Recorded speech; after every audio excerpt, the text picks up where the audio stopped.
جمعیت علماء ہند کے صدر ارشد مدنی نے سی اے اے کے حوالے سے کہا ہے کہ سی اے اے مسلمانوں کے نہیں بلکہ آئین کے خلاف ہے۔ وہ طاقت جو اس وقت ملک کو سیکولر ملک نہیں دیکھنا چاہتی تھی وہ پنپتی رہی۔ آج ہم یہ سمجھ رہے ہیں کہ مذہب کی بنیاد پر 20 کروڑ آبادی کو ایک طرف کرنا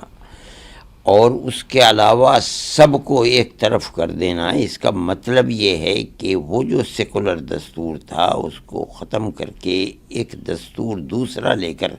بنانا چاہتے ہیں، ایک رخ کے اوپر ملک کو لے کر چلنا چاہتے ہیں کہ اس کے اندر کسی کو اپنی شہریت ثابت کرنے کے لیے کسی ثبوت کی ضرورت نہیں ہے۔ جو سب سے بڑا جرم ملک کے اندر ہو سکتا ہے وہ یہی ہے کہ کوئی دوسرے ملک کا آدمی گھسپیٹیا بن کر ملک کے اندر آ جائے،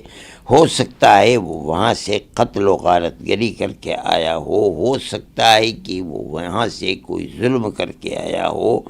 ہو سکتا ہے کہ وہ اس ملک کا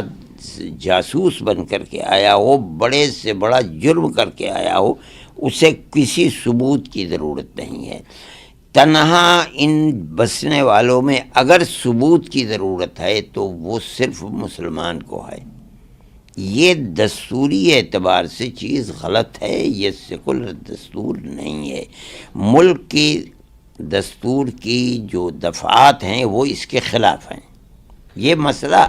پاکستان اور ہندوستان کا نہیں، ہندو اور مسلمان کا نہیں ہے۔ مسئلہ تو یہ ہے کہ دستور نے جس طریقے پر برابری کا حق دیا ہے، چاہے وہ کسی بھی مذہب کا ماننے والا ہو، کوئی بھی زبان بولتا ہو، آج کی حکومت جو قانون بنا رہی ہے وہ اس دستور کی دفعات کے خلاف ہے۔